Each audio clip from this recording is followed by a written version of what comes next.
Hi, I'm Sarah, and this is the second segment in a three-part video tutorial demonstrating how to create a monochromatic tree silhouette painting with acrylics. In this segment, I'll be showing you how I paint a quick and easy background that works really well to complement and highlight the tree silhouette. As I mentioned in the previous video, I find this project to be very much beginner level, so it's a great starter exercise for someone who has recently discovered painting. The first thing you need to do is secure your canvas in your easel if you're using a tabletop easel. My canvas doesn't actually fit in this easel, but that's okay. It still sits in the lip, and that's really all I want. If you prefer to work flat on your table, that's fine, but make sure that you put down some newspaper or something, because as you paint the edges, the paint will stick and make marks, and it may become difficult to pry it off after it's dried. I'm using a fairly small canvas here for demonstration purposes. However, this project can be applied to any size painting. It just depends on how much time you're willing to invest in the piece.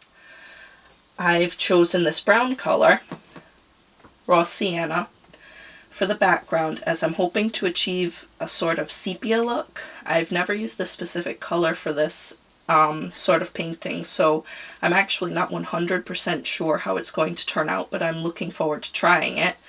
You can really use any color you like for this part, so long as it's not too light or too dark. Since this is a monochromatic painting, only one color will be used, but different hues will be achieved by adding black and white to it.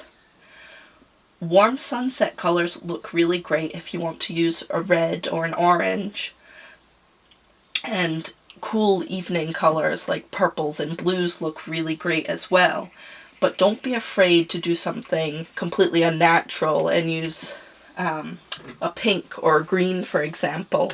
I did this painting a few years ago, and even though it's not something you would ever see in nature, it looks really striking on the wall, and I really like it a lot. And I do not regret using green. In fact, I would use green again, just not today.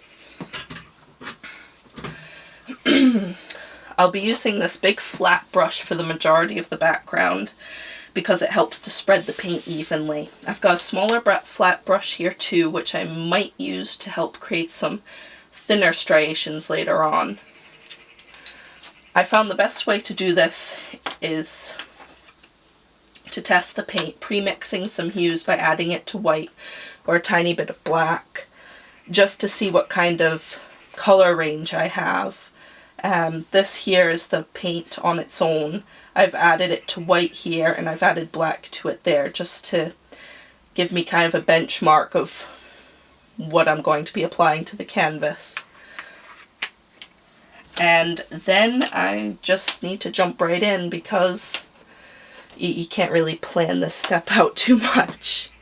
I'm going to start by applying the paint that has no black or white added, just to see what it looks like on there, maybe how many layers I'm going to need to get the specific level of saturation that I'm going for. You need to be sure that as you go, you paint the edges so that they'll match more or less to what's going on in the middle.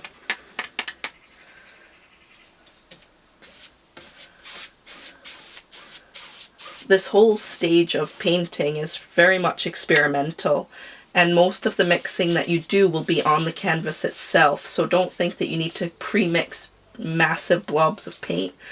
As I said, I just do that to give myself an idea of what kind of colors are likely to appear once it's mixed. So here I've just added white to the paint with a bit of the brown on the paintbrush, and it's just kind of going into a lighter color for the top. So far, so good.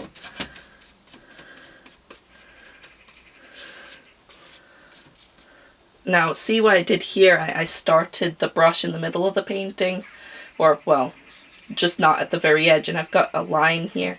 You want to make sure that if that happens, you just kind of comb it out again. because that's it's going to be really obvious once the painting is finished. You want to make sure that you paint the top as well as you go, just to be sure that it semi-matches what's going on in the middle, and you don't have to backtrack later. If the canvas is secured on the top, you can either loosen that up or you can just do it later. It's not a big deal. I just prefer to get it done as I go. And here I'm just combing back and forth, creating these nice striations and mixing the paint as I go to create a gradient. What I also like to do sometimes is move my brush in an arc or in opposite directions to create kind of a an impression of landscape in the background, which can be nice. But what you don't want to do is put too much effort into creating that landscape, because it will distract from your silhouette, and that's the whole point of making a very simple background to go along with this painting. The bottom fifth or so of the painting will be black because you'll be painting the ground and some grass in there. So you don't have to pay attention to it too much, but you also don't want to leave it blank because you want to make sure that the overlap will be seamless. So it's better to put the black on top of paint instead of guessing where that's going to match up. I'm going to add some more white here because I want the top a bit lighter. And basically this process is just experimental. It's purely experimental. You do want to try and work as quickly as you can though, because acrylic paints are water-based, and that means that they evaporate very quickly. Not as quickly as watercolors, but much more quickly than oils. So you don't have a lot of time to play around with this before it starts drying, and then you start lifting chunks of paint and it kind of balls up and it looks horrible.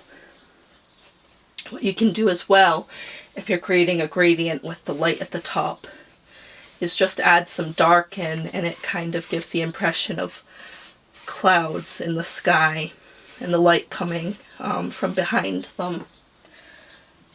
If you do end up with any balls of paint or debris, dust or whatever, I've got one here that I'm combing out, just do your best to remove it, because once the painting's dry and you pull that out, you're going to have a hole, or it's just going to be there and it's going to be really annoying. And if you're anything like me, it's all you'll be able to see despite the rest of the painting being there. So here I'm adding a little bit more of the brown, and now toward the bottom I'm going to add a bit of the dark that I've added the black to.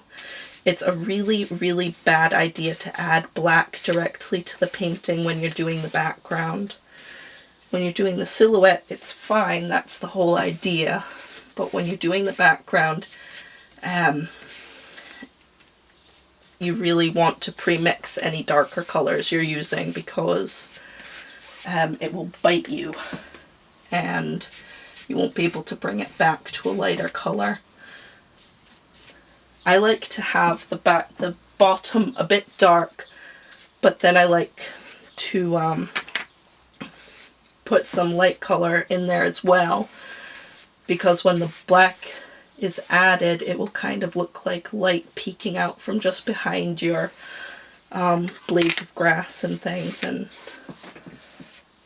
I think that looks great. And now I think I've gone a bit too dark, so then goes the white.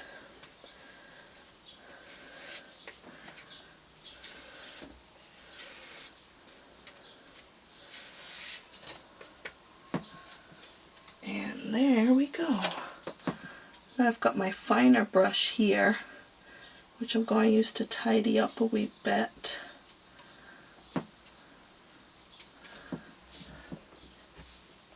You do want to try and make sure that you don't have any really obvious endings of brush strokes. You might have to move your head around a bit to see the changes in how the light in the room is bouncing off the painting.